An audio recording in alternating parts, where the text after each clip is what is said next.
Olá, meus amigos, professor Alexandre Herculano, voltando aqui, vamos falar hoje sobre Lei 9.613, vamos aí trabalhar a Lei de Lavagem de Dinheiro, Lei de Lavagem de Capital. Pessoal, pontos importantes aqui sobre a lei antes de entrarmos, né, na lei específica, vamos trabalhar doutrinas, vamos trabalhar ali jurisprudência, né, temos aí algumas jurisprudências importantíssimas aí, que as bancas gostam de cobrar, já cobraram, e algumas que ainda não foram cobradas, mas vamos citar aqui também. Vamos lá, quando eu falo de lei, tá tudo ok, né? A pessoa colocou ali, beleza, vamos lá então. Então, quando eu falo de lei de lavagem de dinheiro, lavagem de capital, primeiro tem que entender as gerações que passaram, né, essa questão do crime de lavagem de capital aqui no Brasil, né, de lavagem de dinheiro aqui no Brasil. Então vamos lá, pessoal. Primeira coisa que você tem que ter em mente: antigamente, entendendo como uma primeira geração, tá? Entendendo como uma primeira geração, punia-se o crime de lavagem de dinheiro, o crime de lavagem de capital, quando o crime antecedente, né? Ou seja, o crime que justamente onde, né, os criminosos obteram aqueles recursos, tratava-se de um crime, nesse caso, de tráfico de drogas. Isso numa primeira geração. Então, punia-se o crime de lavagem de dinheiro quando o crime antecedente era um crime de tráfico de drogas. Numa segunda geração, e essa segunda geração ela durou aqui no Brasil até 2012, tá? Até 2012, punia-se, nesse caso, o crime de lavagem de dinheiro quando, pessoal, o crime antecedente era um dos crimes que estavam lá no artigo 1º. Existia um rol, tá? Não cabe a gente falar aqui porque não interessa, isso não cai mais, mas as gerações sim. Existia um rol e esse rol era justamente aqueles crimes que eram praticados, no caso, os recursos, né? Ou seja, o financeiro que tivesse vindo da prática daqueles crimes, uma vez que a pessoa, né, está ali tentando colocar o dinheiro, né, ocultar o dinheiro, integrar o dinheiro, que são as fases da lavagem, do crime de lavagem de dinheiro, ele responderia pelo crime da Lei 9.603. Só que isso foi revogado em 2012, não existe mais esse rol. E hoje, seguindo vários países como Estados Unidos, Suécia, entre outros grandes países, no Brasil, pune-se o crime de lavagem de dinheiro, qualquer crime, pessoal, qualquer crime que a pessoa, através daquele crime, tenha recebido um financeiro, tenha levantado de uma forma ilícita um financeiro, e esse financeiro, ele justamente tenta, né, transformar esse dinheiro que era ilícito em dinheiro lícito. Então, ele vai responder pelo crime da Lei 9.613. É claro, também pelo crime que ele tenha praticado lá, né, como crime antecedente. Mas não é requisito, tá bom? Cuidado, que tenha um crime específico para configurar o crime de lavagem de capital, tá bom? Aí, pessoal, além das gerações, nós temos as fases, né?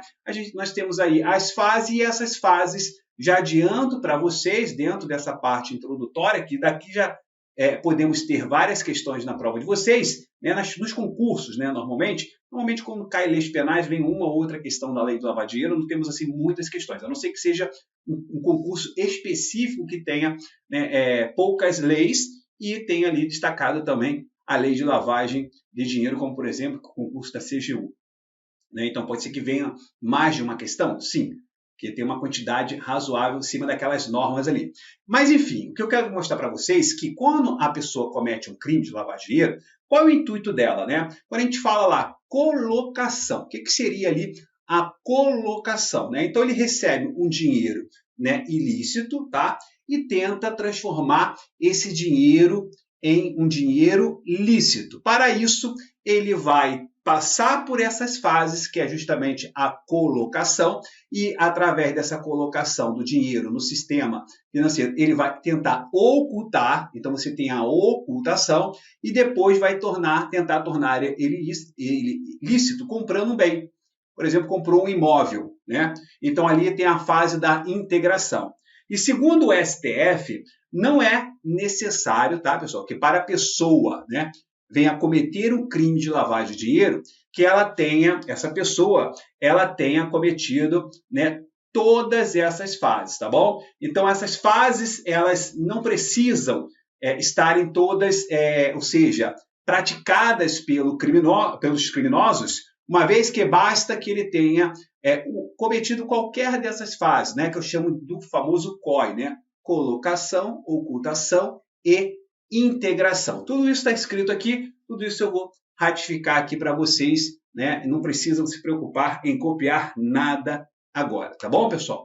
Vamos lá, então, vou passando aqui para vocês, fizemos aqui uma introdução, vamos agora trabalhar, varrer toda a lei em cima da parte normativa, vou falar mais sobre as gerações, que eu vou mostrar aqui para vocês, vou também colocar as fases aqui para vocês e vou justamente começar a trabalhar a parte normativa ali no artigo 1º, onde tem um crime de lavagem de dinheiro propriamente dito. Vamos falar de majorante, vamos falar de aumento de pena, vamos falar de delação premiada, vamos falar de perda de cargo, enfim, tem muita coisa para a gente falar aqui. Vamos lá então, pessoal.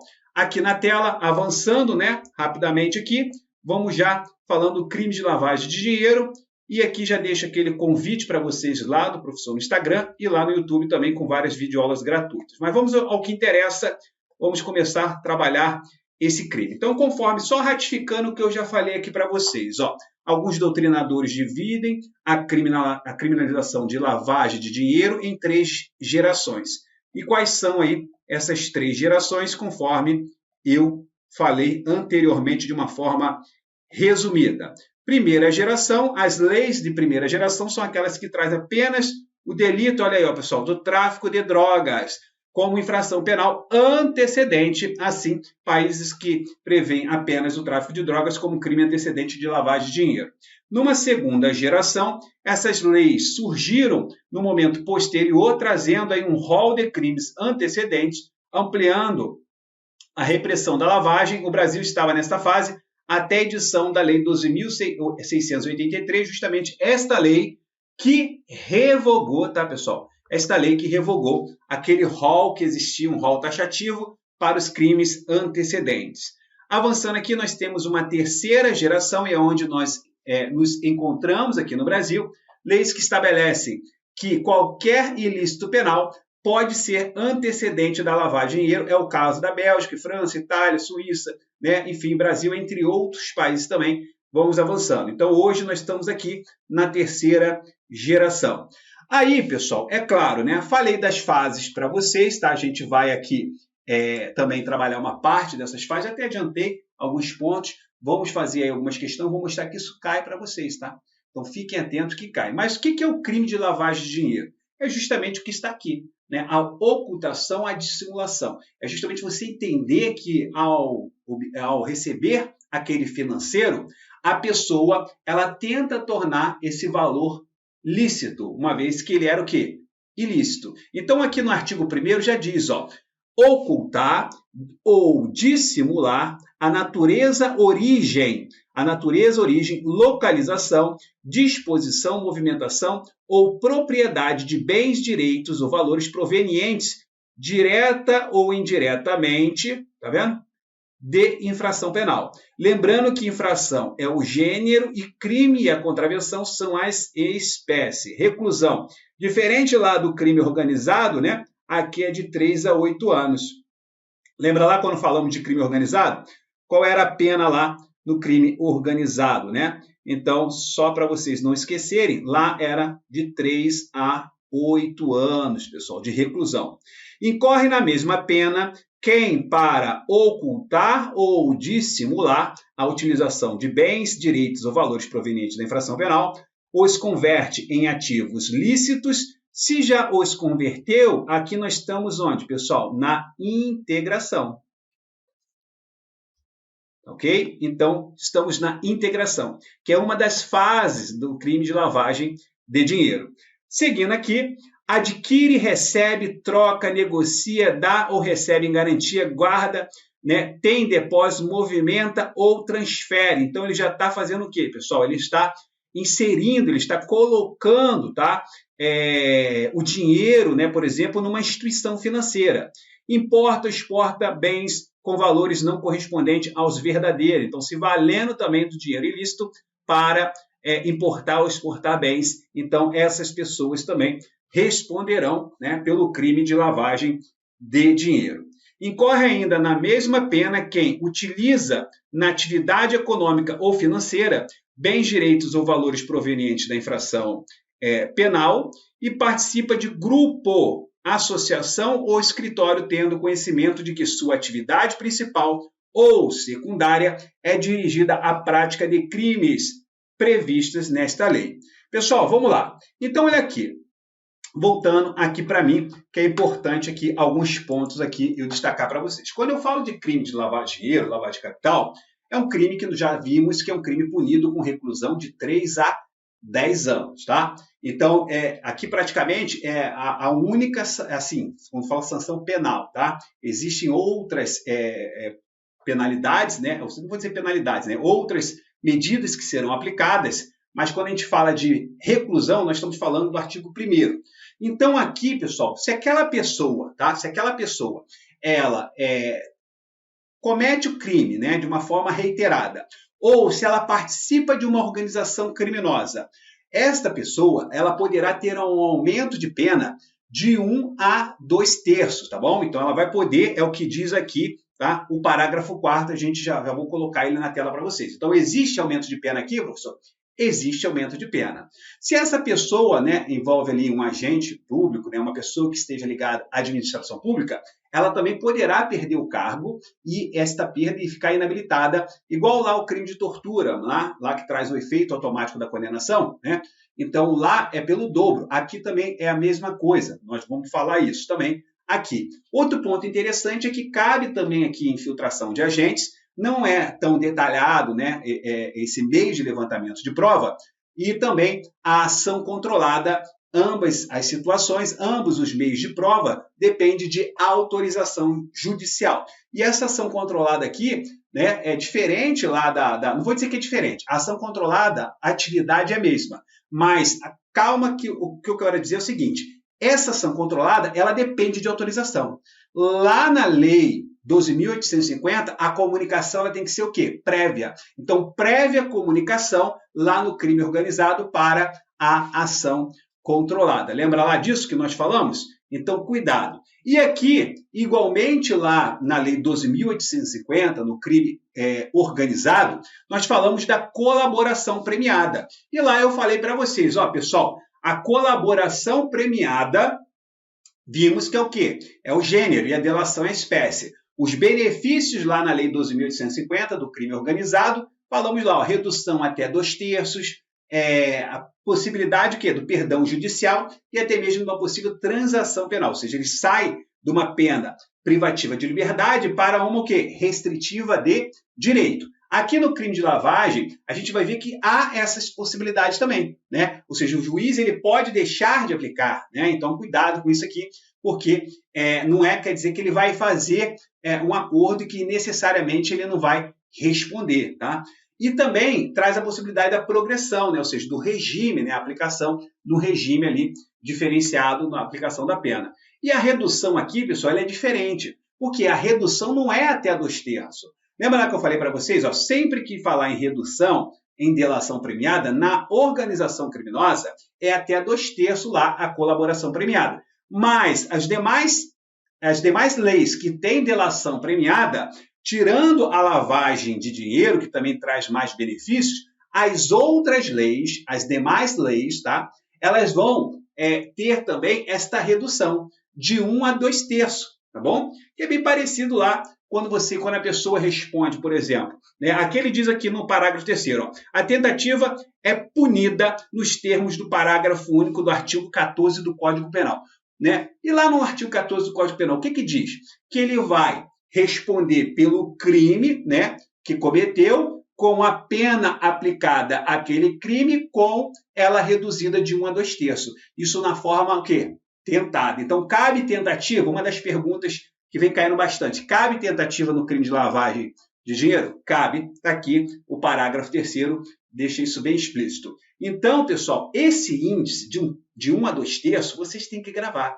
Porque isso vai ajudar vocês na tentativa. Isso vai ajudar vocês em todas as outras leis que tem delação premiada, tá? Somente cuidado, né? Porque lá na organização criminosa é até 2/3. Então, pode 1/6 lá? Pode, porque eu estou falando até 2/3, não de 1 a 2/3. Entenderam? Então, isso é diferente. Vamos ver aqui o que diz a norma aqui. Vamos lá. Vamos, então, para os parágrafos aqui que caem muito em concurso público. Então, ó, mais uma vez falando, deixa eu só pegar aqui o marcador. Cadê? Vamos lá. Então, a tentativa é punida nos termos do parágrafo único do artigo 14. A pena será aumentada aqui, ó, de 1 a 2/3 se os crimes definidos nesta lei forem cometidos de forma reiterada ou por intermédio de quê? De organização criminosa, ou por intermédio de organização criminosa. Avançando aqui, a pena poderá ser reduzida, olha aqui, pessoal, a chamada, o que é isso aqui, né? Doutrinariamente falando, ó, delação premiada, tá? Delação premiada. Então, vamos lá.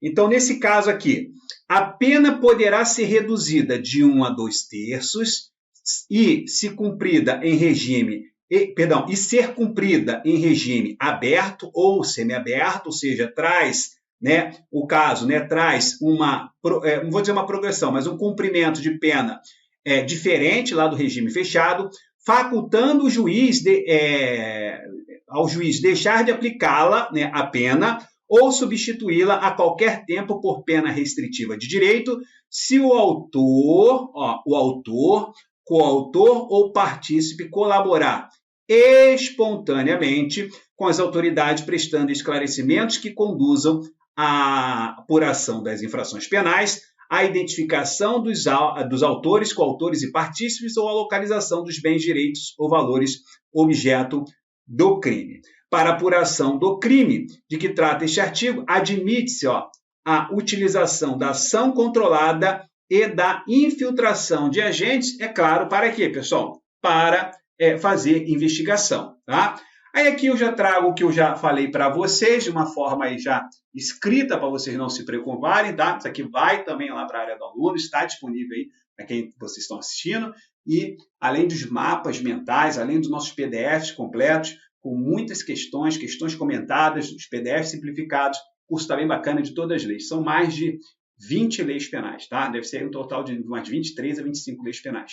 Tá bom? Então vamos lá. Segunda doutrina, aqui, ó, o que eu falei para vocês aqui, as fases. Precisam ser cumulativas essas fases, pessoal? Não precisa, tá bom? Não precisam estarem cumulativas aqui. Então, a segunda doutrina, o crime de lavagem de capital é dividido em fases propriamente denominadas, usualmente de colocação, né? Que alguns, isso aqui já caiu uma vez para delegado, tá? Placement, layering e integração. Olha só, ocultação e integração. Então, as expressões também em inglês vêm também em prova. Na colocação, o ativo sujo é posto em circulação. Lembra lá que eu falei? Vai se fazer circular aquele valor ilícito. Isto é, o dinheiro é colocado no mercado econômico para movimentação, geralmente em países com sistemas financeiros mais liberais. Assim, esta fase consiste na introdução do dinheiro ilícito no sistema financeiro. Então, está colocando, colocação, dificultando a identificação da procedência dos valores. Na ocultação ou dissimulação, tá? Consiste no ato praticado com o fim de disfarçar a origem do ativo com a efetivação de transações, conversão e movimentações, né? Várias movimentações, que distancia aí ainda mais o ativo de sua origem ilícita. É a fase de lavagem propriamente dita. Isso aqui cai uma vez. Qual é a fase da lavagem de capital propriamente dita, pessoal? Está aqui mostrando para vocês a ocultação ou a dissimulação. Por quê? Porque lá o próprio artigo 1º, o que diz lá o artigo 1º? Vocês lembram lá que nós falamos ali? Ocultar ou dissimular. Ocultar ou dissimular. Por isso que, doutrinariamente, é considerada a fase da lavagem de dinheiro propriamente dita. Pessoal, olha só, eu estou falando em mercado financeiro. Ele está colocando, ele está ocultando, está dissimulando. Se a pessoa guarda com ela dinheiro, por exemplo, recebeu lá R$1 milhão, né? R$1 milhão, R$500 mil. Aí vai viajar, né? Foi lá buscar o dinheiro, saiu do Rio de Janeiro, foi lá em São Paulo, pegou a propina e está voltando. Colocou, prendeu tudo no corpo, ó, cheio de fita, tudo amarrado, tudo lá preso, e está indo, né? Está indo lá para o Rio de Janeiro. Quando chega no Rio de Janeiro, foi pego lá pela Polícia Federal no aeroporto. E aí? Pessoal, isso é lavagem de dinheiro? Não é, tá, pessoal? Ah, professor, mas ele ocultou. Mas isso já bateu nos tribunais, isso não é crime de lavagem de dinheiro. Cuidado com certas pegadinhas, tá bom? Vamos lá, vamos seguindo aqui. A terceira fase é a fase final do processo, muitas vezes interligada ou até mesmo sobreposta à etapa anterior, consiste na integração dos benefícios financeiros como se fossem lícitos, tá? Aqui o dinheiro é incorporado na economia formal, geralmente através de compra de bens, lembra lá que eu falei? Compra um veículo, compra um avião, criação de pessoas jurídicas, inversão de negócios, tudo com registros contábeis e tributário capazes de justificar o capital de forma legal, tá? Então é uma fase já bem mais avançada. Agora, precisa, mais uma vez, segundo o STF, basta que ele se encontre em qualquer dessas fases, né, no caso das 3, que ele pode responder pelo crime. Olha uma questãozinha que caiu aí, né, e prova para a gente também fixando aqui. Vamos lá. Então, no que diz respeito aos crimes previstos na legislação penal extravagante, julga o item. O crime de lavagem, olha aí que eu falei para vocês, ó, até destaquei isso aqui, deixa eu só mudar aqui para a gente marcando.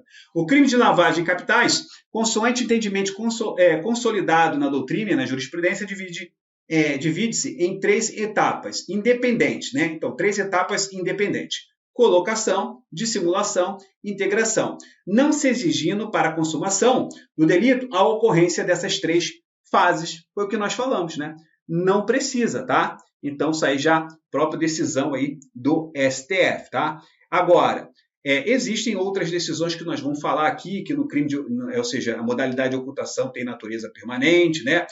A questão do objeto jurídico tutelado, que é a administração, enfim, a própria administração pública, a consumação, isso tudo nós vamos aqui destacar. Mas é uma questão que, a princípio, fácil, né? Fácil para quem estuda. Né? Muita gente pode ter errado essa questão aqui. Então, hoje é uma questão tranquila, uma questão fácil demais. Então, o item está o quê? Correto. Vamos avançando aqui, vamos lá.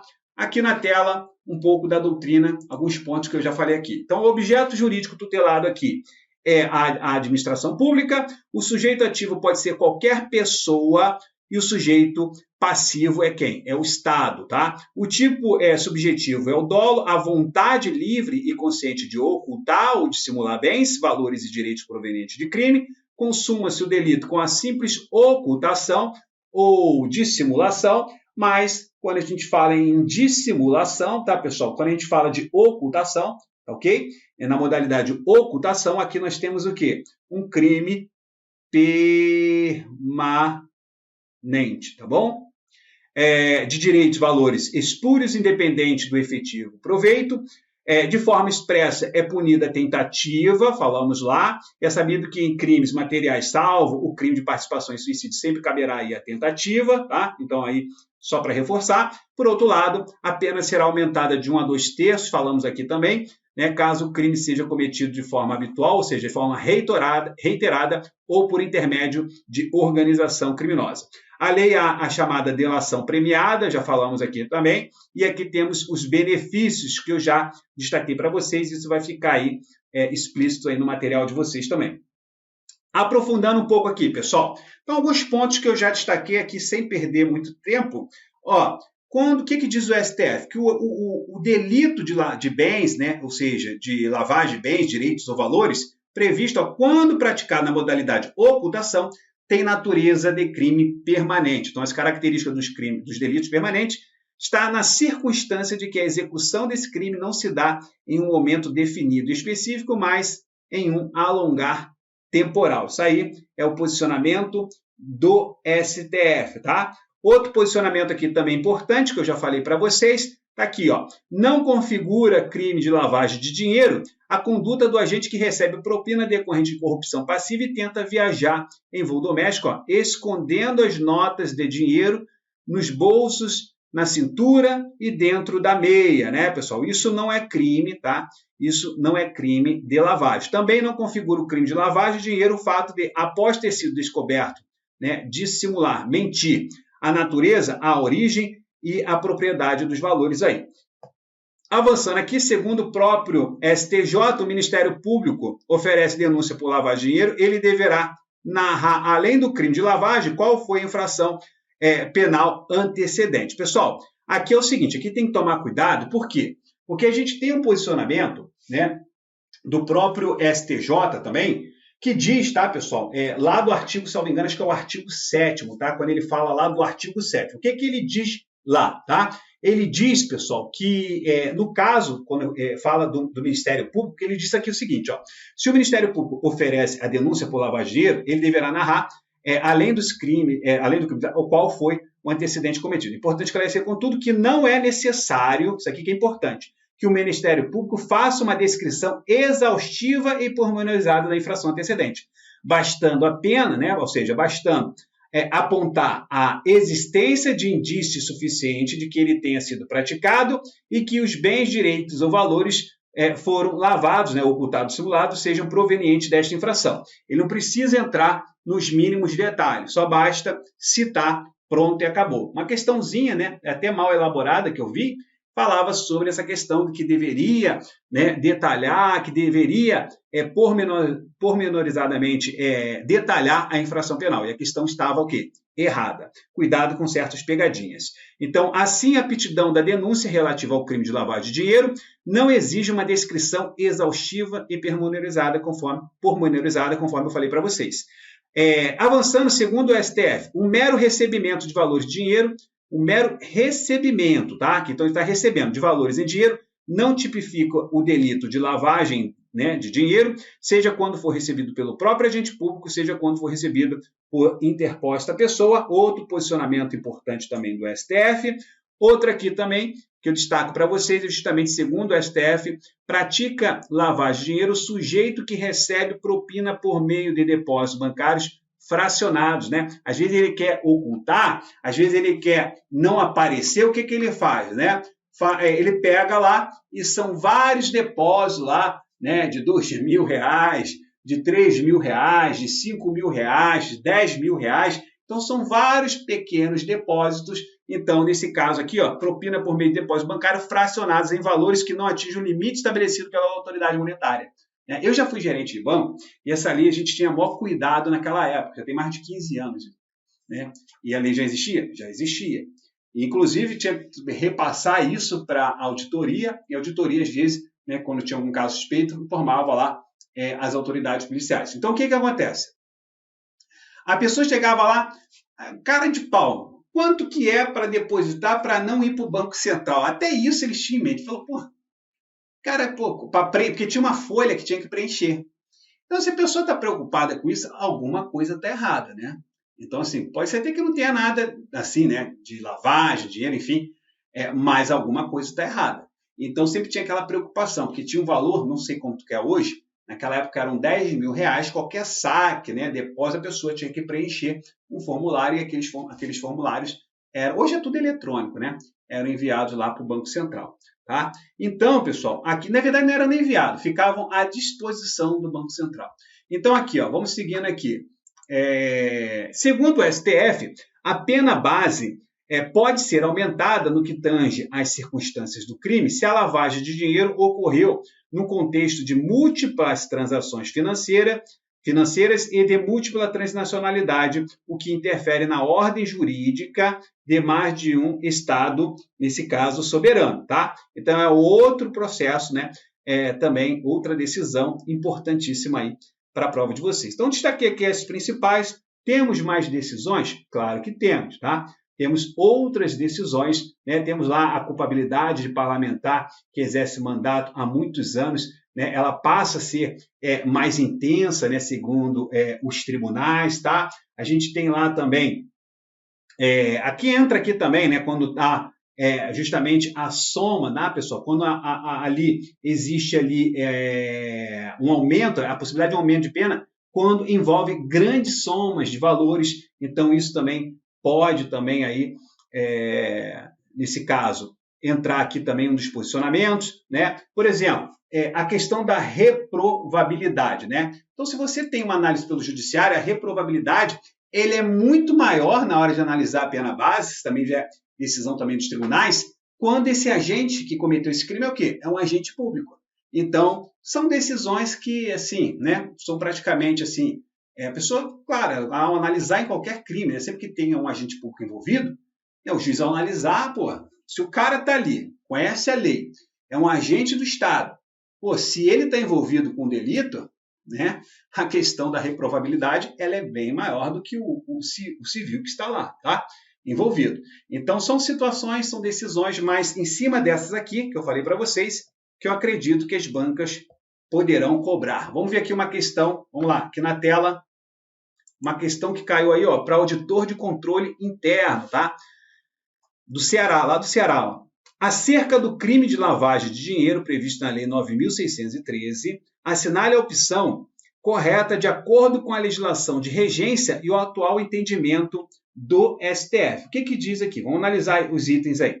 O conceito de infração penal anterior previsto na Lei 9.613 é restrito. Ele exclui os crimes de menor potencial ofensivo. Pessoal, primeiro que a gente nem tem mais aquele rol, tá? Então, cuidado aí, item já está errado. Letra B. Para a configuração do crime de lavagem de dinheiro, é indispensável que a organização criminosa tenha concorrido. Ele diz que é indispensável. Não, na verdade, é dispensável. Só que se ela se faz parte da organização criminosa, lembra lá que nós falamos, né? Nesse caso, a possibilidade de ter o quê? Aumento da pena de 1 a 2 terços, tá? Aumento de pena de 1 a 2 terços. Então, já está errado aí. Seguindo aqui, o crime de lavagem de dinheiro é crime material. Então, o que ele está dizendo aí? Crime material. A ocultação de valores provenientes de infração penal só produz resultado depois desses valores serem introduzidos no sistema errado, tá, pessoal? Não precisa, tá? Diz que depois de que entrar no sistema, né? Então, já deixa errado aí, né? Porque a ocultação já é punida, então a gente está falando de formalidade, tá? Então, tá errado aí. O crime, na letra D, o crime de lavagem de dinheiro é crime plurissubjetivo, fica configurado quando a operação de ocultar bens ou valores provenientes de infração penal anterior for realizada especificamente por organização criminosa. Ainda fala, né, diz que quando for por organização criminosa. Errado, né? Não precisa, mas se está envolvido com organização criminosa, o que nós temos? Aumento da pena de 1 a 2 terços. Questãozinha puxada nessa aqui, mas dá para resolver. O crime de lavagem de dinheiro será crime permanente se for praticado na modalidade o quê? De ocultar. Lembra lá que nós falamos de dois verbos, ocultar ou dissimular.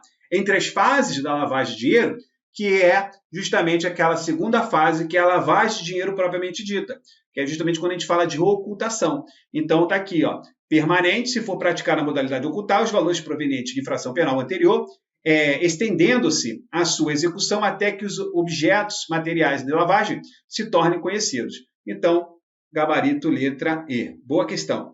Vamos lá, vamos seguindo. Mais uma questão. A configuração do crime de lavagem de dinheiro pressupõe a demonstração da autoria e materialidade da infração penal anterior. Pessoal, lembra lá que nós falamos, né? Não, ele diz que a configuração pressupõe a infração penal anterior, uma autoria e materialidade. Errado, tá, pessoal? Errado, item errado. É uma questão que caiu para promotor de justiça. Questão tranquila também. Vamos seguindo. Avançando. Próxima questão, uma questão de múltipla escolha agora. Assinale a alternativa incorreta. Ele perde a errada. O crime de lavagem de capitais é punível ainda que desconhecido ou isento de pena o autor da infração penal antecedente. Então, tá certo? Tá, mas não é essa porque ele quer errada. Desconhece, não sabe quem é o autor da infração antecedente. Não precisa ter um rol, mas tem um crime por trás, que é uma infração penal, né? Então, crime ou uma contravenção. Então, nesse caso, preciso conhecer? Não preciso. Item correto. Com a condenação pela prática do crime de lavagem de capitais, ocorrerá perda em favor da União, ressalvado o direito do lesado ou de terceiro, de boa-fé, dos instrumentos do crime, desde que consistam em coisas cujo fabrico, alienação, uso, porte ou detenção constitua fato ilícito. Pessoal, aqui está correto também, né? Então, ó, com a conivência na prática de lavagem, ocorrerá perda do favor da União. Então, isso está bem explícito também na norma, a gente já vai falar mais sobre isso aqui, item correto. A habitualidade não é elementar do crime de lavagem de capitais. Realmente, né, a forma reiterada, a habitualidade, né, não a habitualidade ou a forma reiterada, nós não estamos falando aqui de elementar. Mas, se praticar de forma reiterada, faz incidir o quê?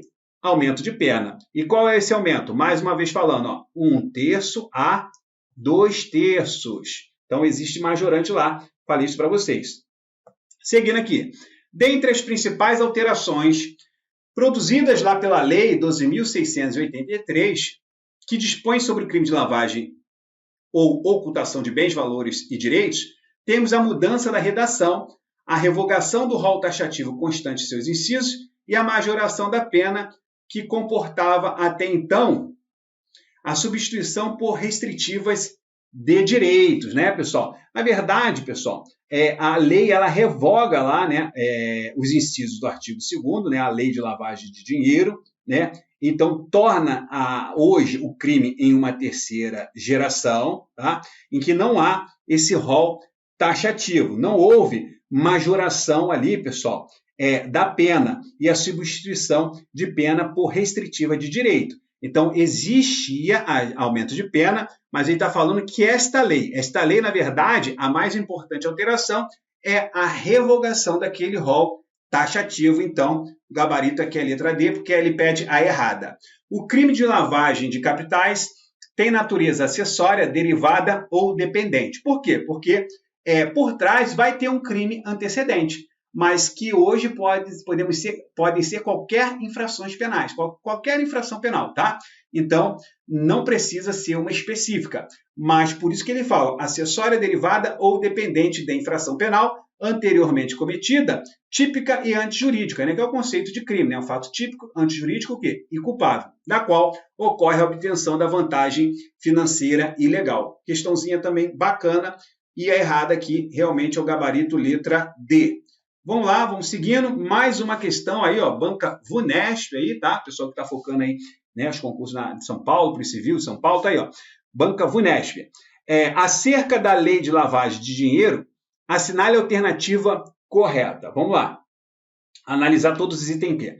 A lavagem de dinheiro se configura quando a ocultação ou dissimulação for de bens, direitos ou valores provenientes de crimes antecedentes. Pessoal, o que nós falamos, né? A Lei 12.683, ela revogou aqueles crimes antecedentes. Então, não há mais aquele rol taxativo. Então, aqui já está o quê? Já está errado. Se a infração penal antecedente tiver sido praticada em outro país, restará prejudicado o processo e os julgamentos de lavagem de dinheiro no Brasil, pois existe dependência entre infrações. Pessoal, cuidado, por quê? Lá no artigo 2º, a gente vai avançar um pouco mais já, menciona que o processo de julgamento, pessoal, independe do processo, tá? E de infrações penais antecedentes, ainda que praticado o quê? Em outro país. Cabe o quê? Ao juiz, nesse caso, tá? A decisão sobre a unidade de processo e julgamento. A gente vai já falar já do artigo 2º aqui. Então, aqui está errado, tá? Item também está errado, ele pede a correta. Vamos lá. Para a tipificação da lavagem de dinheiro como sujeito ativo, é dispensável a participação na infração antecedente, sim, basta que o agente tenha conhecimento da origem ilícita dos valores. Excelente, está aqui, letra C. Se os crimes definidos na lei forem cometidos de forma reiterada ou por intermédio de organização criminosa, será aplicada a pena referente ao crime de associação, nada a ver, né? Vai ter o quê? Aumento da pena de 1 a 2/3. Então, invenção da banca, historinha da banca aqui. O parágrafo 5º do artigo 1º trata da colaboração premiada e permite expressamente, entre outros, né, a absolvição do colaborador. Não, primeiro que não tem colaborador. E segundo que lá faculta ao juiz, né, conforme eu falei para vocês, o que diz lá o parágrafo 5º, né? Ele diz que a qualquer tempo, né, ele poderia aplicar a pena por restritiva de direito, né, o juiz, e ele poderia facultar ao juiz deixar de aplicar a pena, tá? Então, ele diz que, de forma expressa, ele diz sobre absolvição do colaborador. Está errado, porque ele fala lá, né, das pessoas autor, coautor, partícipe, tá? Então, isso deixa bem claro lá, né, que venha espontaneamente, né, procurar as autoridades, ele traz vários benefícios que o juiz poderá aplicar, não necessariamente vai aplicar. Então, aqui, a melhor resposta realmente é a letra C. Vamos lá. Vamos seguindo aqui, vamos avançando. De acordo com as disposições contidas na Lei 9.613, a pena base para os crimes de lavagem ou ocultação de bens, direitos e valores é de... Questão fácil, né? Apesar de comprar... Essas leis que têm penas, pessoal, as mais tranquilas vocês têm que gravar, tá? Por quê? Porque essa aqui você já sabe, né? De 3 a 10 anos de reclusão. Não vai ficar a organização criminosa. As pequenas leis tem que pelo menos saber, porque às vezes cai em prova. Está aqui, ó, né? Cobrão aqui para agente prisional. Ah, pode cair para os outros cargos, carreiras policiais? Claro que pode. Pode cair para a área de controle? Claro que pode. Já caiu. Então, aqui nesse caso, não é comum, tá? Esse tipo de questão aqui realmente não é comum. Mas quando cai, acaba derrubando, aí, porque muitos não lembram. Então, ó, reclusão de 3 a 10 anos. E para a gente avançar aqui, acho que tem mais uma. Vamos lá, cerca de crédito tributário, legislação tributária e crime de lavagem de capitais, ocultação de bens, direitos ou valores, julga o item. O crime de lavagem de capitais ou ocultação de bens, direitos e valores não é admitido na modalidade tentada, fácil demais, porque nós vimos lá que é possível sim, aplicando o artigo 14 do Código Penal, item ficou prejudicado, bem tranquila, questão bem fácil. Vamos avançando aqui, pessoal. Avançando um pouco mais em alguns pontos que eu já tinha falado aqui para vocês, só, na verdade, aqui ratificando e aprofundando mais ainda. Vamos lá, ó. O processo e o julgamento dos crimes previstos na Lei de Lavagem de Dinheiro. Então, ó, obedecem às disposições relativas ao procedimento comum dos crimes punido com reclusão, tá? Da competência do juiz singular. Independe, ó, acabei de falar isso aí para vocês naquela questão, independe do processo e julgamento das infrações penais antecedentes, não é preciso, tá? Ainda que praticado em outro país, cabendo aí ao juiz competente para os crimes previstos nesta lei a decisão sobre a unidade de processo e julgamento. São da competência da Justiça Federal aqui, quando praticados contra o sistema financeiro e a ordem econômica financeira, ou em detrimento de bens, serviços ou interesse da União, ou de suas entidades autárquicas ou empresas públicas, quando a infração penal antecedente for de competência também da Justiça Federal. Então, nessas duas situações aqui, nós teremos aí, né, de forma explícita, a competência da Justiça Federal. Aqui eu falei também para vocês, né, sobre aquele posicionamento lá dos tribunais, que diz o seguinte: a denúncia será instruída com indício suficiente da existência da infração penal antecedente, sendo puníveis aí os fatos previstos nesta lei, ainda que desconhecido ou isento de pena o autor, ou extinta a punibilidade da infração penal antecedente. Pessoal, isso aqui já caiu várias vezes, vou até marcar aqui, ó, várias vezes em prova, e você não vai errar isso aí. No processo de crime previsto nesta lei, não se aplica lá o disposto do Código Penal, tá? Devendo aí, artigo 366, devendo o acusado que não comparecer nem constituir advogado, ser citado por edital, tá bom? Então, ser citado por edital, prosseguindo o feito até o julgamento com a nomeação de defensor dativo, mais parte também procedimental, tá? Então aqui, né, pessoal, eu trago aqui para vocês, ó, vamos lá. Então, ó, o artigo 2º menciona os procedimentos e a competência para os crimes de lavagem de dinheiro. Para que seja recebida a denúncia pelo crime de lavagem, tem que existir, no mínimo, indícios da prática da infração penal antecedente, independente da prática, tá, da infração. Perceba que não se exige a condenação prévia da infração penal antecedente para que seja iniciada a ação penal pelo delito. Ou seja, pessoal, ele cometeu um crime e desse crime ele obteve vantagem ilícita. Então, não precisa que eu destaco aqui, ó, não precisa a condenação daquele crime para que possa abrir o processo no crime de lavagem de dinheiro. Assim, o julgamento da infração antecedente e do crime de lavagem não precisa ser, tá, esse julgamento necessariamente pelo mesmo que juiz. E as bancas gostam de dizer que será sempre pelo mesmo juiz. Cuidado, né? Falamos aqui sobre isso. A lei que revoga aquele rol taxativo lá, que alterou lá o inciso 2 do artigo 2º também, né, mostrou que a jurisprudência e a doutrina majoritárias já sustentavam, né, justamente aqueles posicionamentos que nós destacamos para vocês aqui, que o julgamento do crime de lavagem de dinheiro e da infração penal antecedente podem ser reunidos ou separados conforme se revelar mais conveniente no caso concreto. Assim, o juiz competente para o crime de lavagem poderá decidir sobre a unidade ou separação dos processos. Isso também já caiu. Vamos lá, então? Vamos seguindo aqui, vamos ver mais algumas questões aí a respeito dessa parte também de processo na lei de lavagem de dinheiro. Vamos seguindo aqui, pessoal. Quanto às disposições processuais atinentes aos crimes de lavagem, assinale a alternativa correta, pessoal. Assinale a alternativa correta. A competência para processamento e julgamento de tais crimes é da Justiça Federal. Então, ele está dizendo aqui que a competência será da Justiça Federal. Certo ou errado, pessoal? Ele está dizendo que a competência de processamento e julgamento de tais crimes. Aqui, pessoal, está errado, né? Porque depende do que ele vai falar. Se, de repente, o delito lá, conforme eu disse para vocês, se a infração antecedente for da competência da Justiça Federal, se for praticado contra o sistema financeiro em detrimento de bens da União, então, eu destaquei isso aqui para vocês. Então, o item está o quê?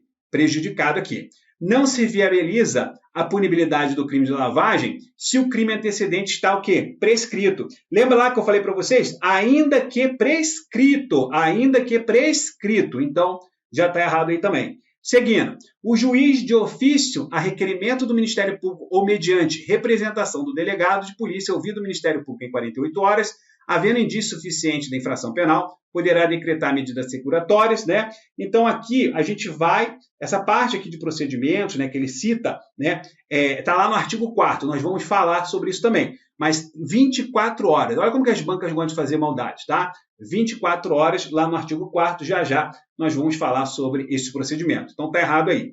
A dificuldade para a manutenção dos bens não é motivo a justificar a alienação antecipada para preservação dos valores e dos bens, E aqui ele traz uma redação, pessoal, que não se aplica lá, os processos lá do artigo 366 do CPP. É questão que para mim foi mal elaborada, eles poderiam ter melhorado, porque lá já está claro lá que não se aplica. Isso nós falamos aqui, justamente lá no parágrafo 2º do artigo 2º, que não se aplica, logo deve o quê? O acusado que não comparecer e nem constituir advogado, ele tem que ser o quê? Citado por edital, tá? E vai prosseguir o feito até o julgamento, é claro, com um defensor, nomeando lá um defensor dativo. Então, já falamos sobre isso aqui. Então, esse item aqui é justamente a resposta, mas foi o que eu falei para vocês, questão mal elaborada, porque ele cita, não se aplica o artigo 366.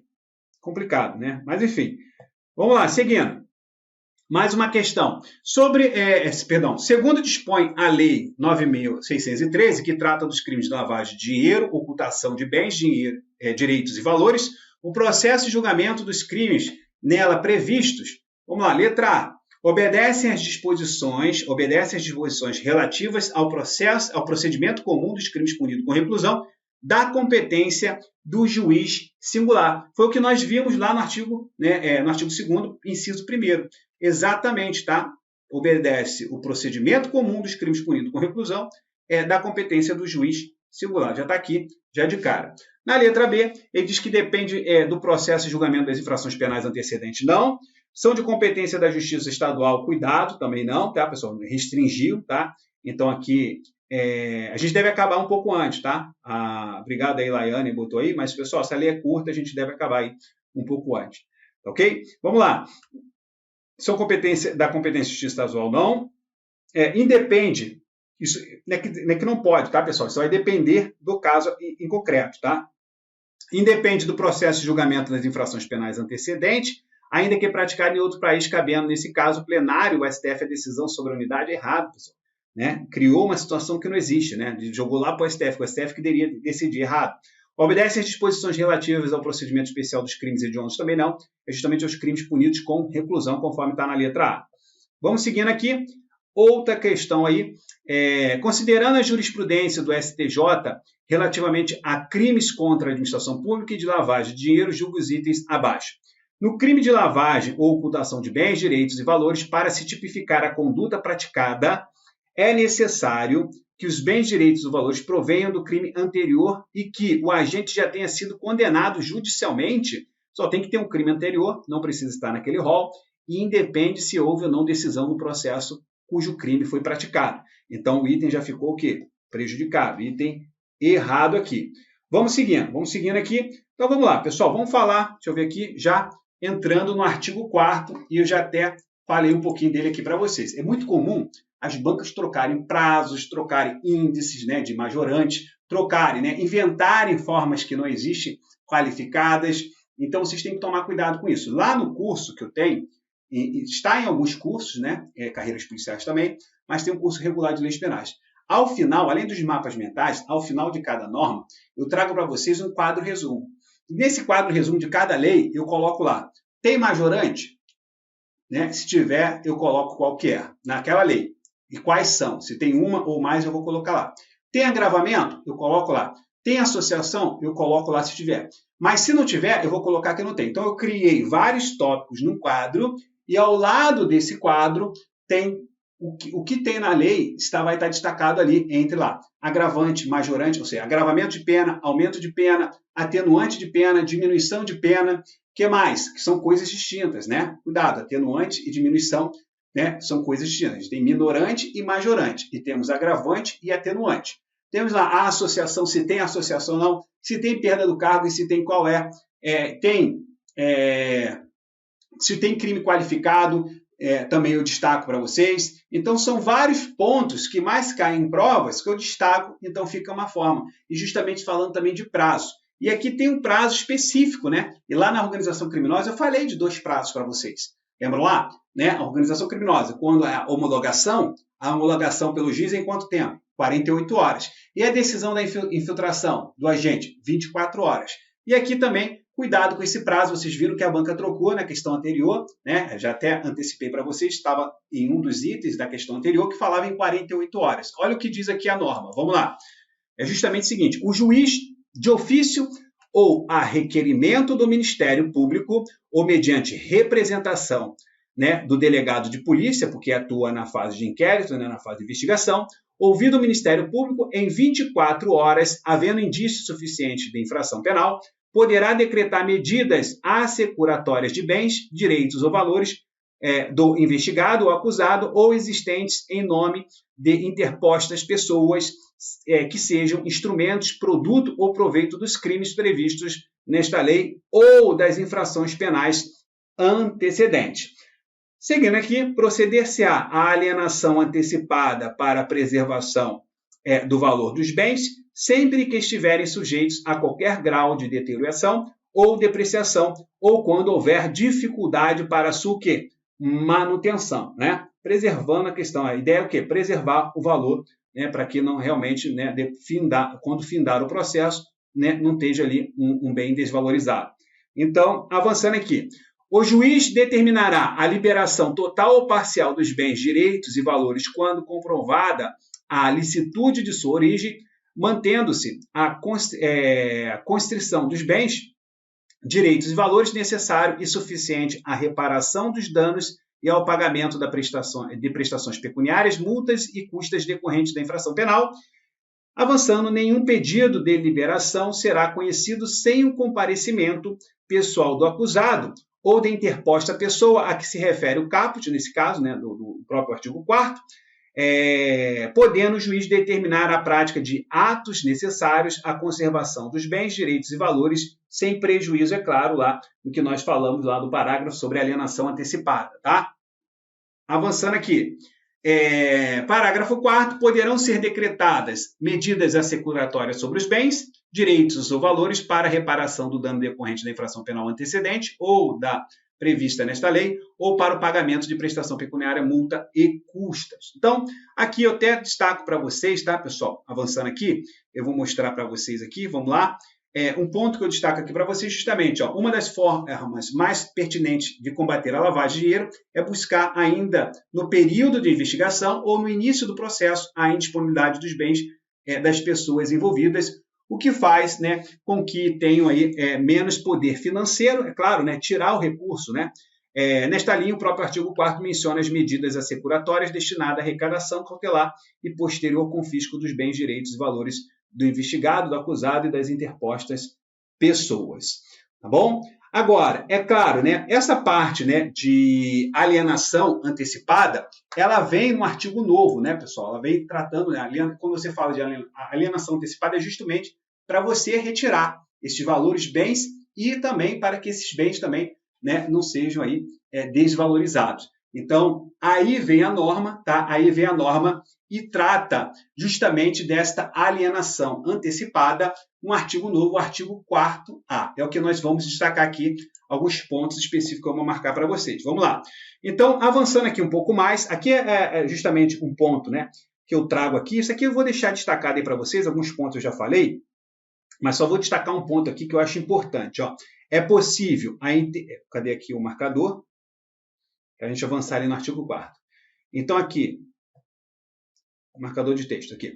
É possível a interposição de apelação, tá, com fundamento lá no próprio Código de Processo Penal, contra a decisão que tenha determinado medida assecuratória, que é o que nós acabamos de falar agora, uma das medidas assecuratórias ali, né, que vem justamente no artigo 4º, né, sobre a questão lá que tanto o juiz, né, de ofício, ou Ministério Público, ou delegado, né, havendo lá indícios, né, de infração penal, ele pode o quê?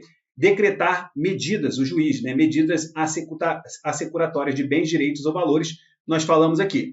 A despeito da possibilidade de postulação direta ao juiz constritor, né, objetivando a liberação total ou parcial de bens e valores. O indivíduo que sofreu os efeitos da medida assecuratória tem a possibilidade de postular diretamente ao juiz a liberação total ou parcial dos bens, no entanto, isso não proíbe que ele decida não ingressar com esse pedido perante aí o juiz. Só que é uma decisão, um posicionamento aí, do próprio STJ. Avançando aqui, pessoal, quando a gente fala de alienação de bens, isso aqui é importante, por quê? Porque principalmente quando a gente fala de carreiras policiais de uma forma, carreiras jurídicas também cai bastante, mas principalmente a área de controle também cai, tá? Quando fala de alienação antecipada. Vamos ver o que diz a norma, vou destacar alguns pontos importantes aqui. Ó. A alienação antecipada para preservação do valor de bens sob constrição será decretada pelo juiz de ofício, ele está repetindo praticamente, né, uma parte ali do artigo 4º, a requerimento do Ministério Público ou por solicitação da parte interessada mediante petição autônoma, que será autuado em apartado e cujos autos terão tramitação em separado em relação ao processo principal. Avançando aqui, isso aqui justamente vem, por quê? Porque lá no parágrafo 1º do artigo 4º, ele fala lá da procedência, ou seja, proceder-se-á, lembra lá que nós falamos? Alienação antecipada para preservação do valor dos bens. Então, vem o legislador, na verdade, e detalha, né, como que seria, o que seria e como seria essa questão da alienação antecipada. E é justamente o que o artigo 4º-A faz, tá? Porque isso já vem lá, né, no parágrafo 1º do artigo 4º, que fala a alienação antecipada para quê? Para preservação, justamente, do valor dos bens, sempre que estiverem sujeitos a qualquer grau de deterioração ou depreciação. Falamos lá sobre isso. Então, aqui, né, seguindo, cujos autos terão tramitação em separado em relação ao processo principal. É justamente, né, pessoal, para que ocorra a alienação antecipada do bem. O requerimento de alienação deverá conter a relação de todos os demais bens com a descrição e a especificação de cada um deles e informações sobre quem os detém e o local onde se encontram. Avançando, o juiz determinará a avaliação dos bens nos autos apartados, tá? E intimará o próprio Ministério Público. Uma questão que caiu muito boba sobre esse parágrafo 3º era a questão dessa porcentagem aqui, né? Que falava lá não inferior a 55 ou 65, eu não lembro da questão. Mas olha o que diz aqui o parágrafo 3º. Feita a avaliação e dirimidas eventuais divergências sobre o respectivo laudo, o juiz, por sentença, homologará o valor atribuído aos bens e determinará que sejam alienados em leilão ou pregão, preferencialmente eletrônico, por valor não inferior a 75% da avaliação. Então, é uma regra, né, quando a gente fala da avaliação, uma regra daquele bem que foi confiscado, um automóvel, algum bem que esteja sendo confiscado, que vai a leilão, tá? Que vai à asta pública, por exemplo. Então, aqui você tem o leilão ou o pregão. Parágrafo 4. Realizado o leilão, a quantia apurada será depositada em conta judicialmente remunerada, adotando-se a seguinte disciplina. Nos processos de competência da Justiça Federal e da Justiça do Distrito Federal, os depósitos serão efetuados na Caixa Econômica, tá? Procedimento, em instituição financeira pública, mediante documento adequado para essa finalidade. Os depósitos serão repassados pela Caixa Econômica Federal ou por outra instituição financeira pública para a conta única do Tesouro, né, Nacional, independente de qualquer formalidade no prazo de 24 horas. E também, nesse caso, né, os valores aqui, tá? Os valores devolvidos pela Caixa Federal ou por instituição financeira serão debitados à conta única do Tesouro Nacional em subconta de restituição. Seguindo aqui, nos processos já de competência estadual, porque vai depender, lembra que nós falamos? Se é de justiça estadual ou se é de justiça o quê? Federal. Os depósitos serão efetuados em instituição financeira designada em lei, preferencialmente pública, de cada estado ou, na sua ausência, em instituições financeiras públicas da União. Os depósitos serão repassados para a conta única de cada estado, na forma respectiva da própria legislação também. Avançando aqui, tá? Parágrafo 5º, mediante ordem da autoridade judicial, o valor do depósito após o trânsito em julgado da sentença proferida na ação penal será, em caso de sentença condenatória, nos processos de competência da Justiça Federal e da Justiça do Distrito Federal, incorporando definitivamente ao patrimônio da União, nos processos de competência da Justiça Estadual, incorporado ao patrimônio do Estado respectivo. Em caso de sentença absolutória, né, extintiva de punibilidade, colocado à disposição do réu pela instituição financeira acrescido da remuneração da conta judicial, tá? Claro, se houver aí a questão da extinção da punibilidade. Seguindo aqui, a instituição financeira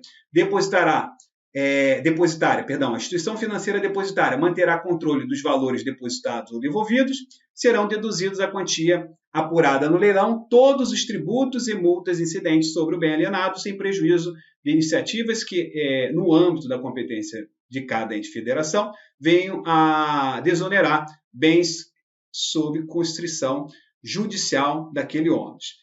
E o parágrafo 8º destaca que, feito o depósito, né, que nós falamos lá no parágrafo 4º, né, justamente a quantia apurada que vai ser depositada na conta judicial, os autos da alienação serão apensados ao processo principal. E o parágrafo 9º, tá, diz que terão apenas efeitos devolutivos os recursos interpostos contra as decisões proferidas no curso do procedimento previsto neste artigo, e o parágrafo 10º fala que, sobrevindo o trânsito em julgado de sentença penal condenatória, o juiz decretará em favor, conforme o caso, né, da União, a perda dos valores depositados aí na conta, né, remunerada e da fiança, a perda dos bens não alienados antecipadamente, daqueles aos quais não foi dada a destinação prévia, e também aqui a perda dos bens não reclamados, grave isso aqui, ó, no prazo de 90 dias, após o quê, pessoal? Após o trânsito julgado de sentença condenatória, ressalvado o direito do lesado ou terceiro de boa-fé. Agora, uma regra bem específica, né, sobre o parágrafo 10º, que diz o seguinte: os bens que se referem aqui, tá? No inciso 2 e no inciso 3º, quais foram esses incisos que nós falamos lá? A perda dos bens não alienados, né, antecipadamente, tá? E essa questão aqui do bem não reclamado em 90 dias. Serão adjudicados, nesse caso, e levados a leilão, depositando-se o saldo na conta única do respectivo ente. E o parágrafo 12, para a gente, já vamos fechar aí no parágrafo 3, são 13 parágrafos aqui, o juiz determinará o registro público competente que emita documento de habilitação,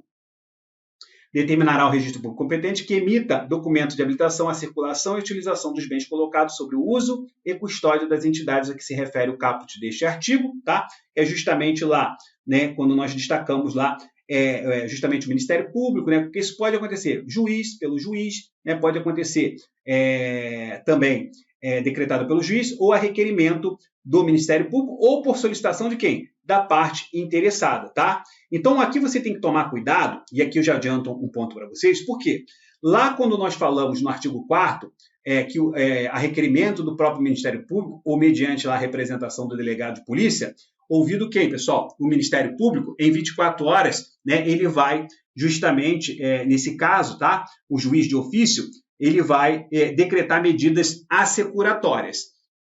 E uma das medidas assecuratórias é o quê?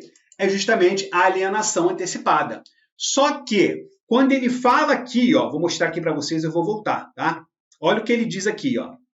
Ele não cita a representação do Ministério Público. Você vai ter que tomar, representação da autoridade policial, porque a autoridade policial, o delegado de polícia, atua na área de investigação. Ele só cita o quê? Acabei de falar para vocês. Solicitação o quê? Da parte. Olha o que ele diz, ó. Decretada pelo juiz de ofício a requerimento do Ministério Público ou por solicitação da parte interessada mediante o quê? Petição autônoma, tá? Então, nesse caso, cuidado com esse artigo, tá, pessoal? Que a banca, se ela coloca aqui mediante representação da autoridade policial, que é o delegado de polícia, errado, tá? Então, tem que tomar cuidado com isso aqui. Vamos seguindo. Voltando lá, aqui na tela para a gente fechar, parágrafo 13. O recurso decorrente da alienação antecipada de bens, direitos e valores oriundos do crime de tráfico ilícito de drogas e que tenham sido objeto de dissimulação e ocultação nos termos desta lei, permanece submetido à disciplina definida em lei específica. Tá bom? Então, aqui, vamos avançando, vamos fazer aqui, cadê, pessoal? Aqui eu trago só alguns comentários que eu já fiz para vocês, tá? A ideia é a gente não vou ficar aqui falando de novo sobre isso aqui, é o documentário sobre o artigo 4A, que fala sobre alienação antecipada. Vou deixar isso aí à disposição de vocês. Mas vamos aqui pegar aqui uma questãozinha que trata, vamos aqui na tela, sobre essa questão aí da alienação, sobre a questão das medidas assecuratórias. Vou mostrar para vocês a questão, como que a banca trabalhou isso aqui, foi o que eu falei para vocês. As porcentagens, olha que maldade da banca aqui, ó. Segundo a Lei 9.603, havendo indícios do cometimento de infração penal, poderão ser decretadas medidas assecuratórias de bens, direitos ou valores do investigado ou acusado. Ele está trazendo a redação do artigo 4º, não do 4A, não da alienação antecipada. Nesse sentido, a alienação antecipada, agora sim, ele começa a falar, né, do artigo 4A. Para a preservação de valor de bens sob constrição, será decretada pelo juiz de ofício a requerimento do Ministério Público ou por solicitação da parte interessada, mediante petição autônoma que será autuado em apartado e cujos autos terão tramitação em separado em relação ao processo principal, assinale a alternativa acerca da referida alienação antecipada. Está aqui. Trouxe uma questão das que eu já vi e vão continuar caindo, tá? Só uma novidade, vem o artigo, né, artigo 4A, né, é novo também, e o artigo 4B também, ele é novo. Então, vamos lá. O que diz aqui, ó? Vamos ver para os itens aqui. O requerimento de alienação deverá conter a relação dos bens que se pretende, nesse caso aí, ó, assegurar com a descrição de cada um deles, resguardando-se as informações sobre os que detêm e lacração do local onde se encontra. Pessoal, o requerimento ele deve conter informações sobre quem detém e o local onde se encontram os bens, tá? Então, deverá conter a relação dos bens de que se pretende assegurar com a descrição. Então, a letra A, nesse caso aqui, já ficou o quê? Prejudicada, tá? Então, a letra A aí já está prejudicada. Item errado. Mas vamos avançando. Vamos aqui atrás da opção correta. Só mudar a cor aqui. O juiz determinará a avaliação dos bens nos autos principais e intimará o Ministério Público, os advogados de defesa do investigado ou do acusado. Na verdade, pessoal, a determinação, que diz ao juiz, determinará a avaliação dos bens. O que acontece? A determinação da avaliação dos bens, ela se dará em autos o quê? Apartados, tá? Então, e ainda digo mais, tá? A lei, ela só prevê intimação do Ministério Público, tá bom? E não tem nada de advogado aqui. Cuidado com pegadinha aqui, tá, pessoal? Então, muito cuidado aí. Vamos lá, questãozinha. Qual para quem isso aqui? Ó, questãozinha. Você acha que não vai cair? Ó, uma questão difícil, né? E para a gente, que hoje é a polícia penal, né? Agente prisional. Feita a avaliação e dirimidas eventuais divergências sobre o respectivo laudo, o juiz, por despacho, homologará o valor atribuído aos bens e determinará que sejam alienados em leilão ou pregão, preferencialmente presencial, por valor não inferior a 60%, pessoal. Lembra lá, ó, 75%. Então, pegadinha também da banca. Seguindo aqui, feita a avaliação dirimida, a banca traz, ó, não tem criatividade, né? Traz uma questão parecida. Também está errada. Por quê? 75%, ó. 75%. E na letra E, diz o seguinte, proceder-se-á, tá? Proceder-se-á, alienação antecipada para preservação do valor dos bens, sempre que estiverem sujeitos a qualquer grau de deterioração. Então, proceder-se-á sempre o quê? Né? Para preservar o valor do bem, né? Alienação antecipada, sujeita a qualquer grau de deterioração ou de depreciação, ou quando houver dificuldade para sua manutenção. Redação, literalidade, está aí, gabarito, letra E. Vamos só aqui pegar, né, a parte aqui do artigo 4b, para a gente fechar aqui esse primeiro bloco. Vamos lá, só fechando aqui, ó. A ordem de prisão de pessoas ou medidas assecuratórias de bens, direitos ou valores poderão ser suspensas, pessoal, pelo juiz ouvido o Ministério Público quando a sua execução imediata puder comprometer as investigações, tá? Então, cuidado, tá, pessoal? Aqui está sendo errado, né? Aqui é tipo ação controlada, por quê? Porque ele, na verdade, ele vai segurar um pouco. Então, o que ele diz aqui, ó, a ordem de prisão de pessoas, medidas assecuratórias, bens e valores poderão ser suspensas, né? Ou seja, vai segurar, ouvido o Ministério Público quando a sua execução imediata puder comprometer as investigações. É o papel da ação controlada, que depende de autorização judicial, aqui diferente lá da organização criminosa, que é o quê? Comunicação prévia, sempre falando, sempre batendo nas mesmas informações, para vocês não errarem. Então, vamos para uma questão aqui, ó, que caiu para juiz substituto. O que diz a questão? Vamos avaliar aqui item por item. Ao receber a ação penal para o processamento de crime de lavagem de valores, de acordo com a legislação especial que trata o assunto, o juiz de direito substituto atuará corretamente no caso de: letra A, suspender o processo, mas determinar a produção antecipada de provas caso o réu citado por edital não compareça aos autos nem constitua advogado. Pessoal, aqui cuidado, porque o artigo 2º, que nós vimos lá no início, ele veda o quê? A aplicação do artigo 366, lembra lá? Então, ó, cuidado com isso aqui, tá? Há a vedação nos crimes de lavagem de capital. Então, já está errado aqui. Indeferir eventual pedido de declinação de competência do feito para a Justiça Federal, quando somente a infração penal antecedente for de competência da Justiça Federal. Então, ele está dizendo que indeferir eventual pedido de declinação de competência da Justiça Federal quando somente a infração antecedente. Somente não, porque a gente viu outros casos lá. Lembra que nós vimos lá? Né? Então, aqui está errado, né? Por quê? Aqui, pessoal, até que se for, é interessante destacarmos aqui também o seguinte, né? Que se os crimes são conexos, né, prevalece a competência de quem? Né? Da Justiça. Por exemplo, competência antecedente e mais um crime que seja de competência da Justiça Estadual. Então, existem súmulas, tá? A súmula do STJ que diga, né? Que diz que, nesse caso, prevalece a competência da Justiça Federal. Então, está errado aqui também. Seguindo, emitir ordem após o trânsito em julgado de ação de competência da Justiça Federal ou Estadual para que o valor constante da sentença penal condenatória e depositado judicialmente como medida securatória seja incorporado definitivamente ao patrimônio aí, da União, tá? Aqui, pessoal, na verdade, né, o parágrafo, a gente aqui está falando praticamente do artigo 4º, tá?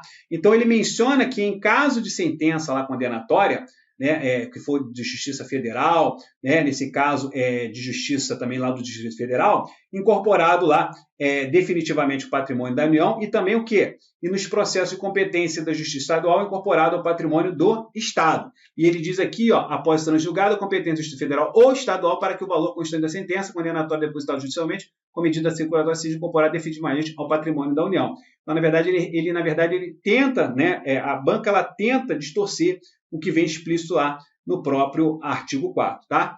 Então, está errado aí. E aqui na letra D, suspender após ouvir o Ministério Público medida securatória, suspender após ouvir o Ministério Público medida securatória de bens e valores sob o fundamento de que a execução imediata poderá comprometer a investigação, é justamente o que nós destacamos aí sobre a questão da ação controlada, gabarito letra D.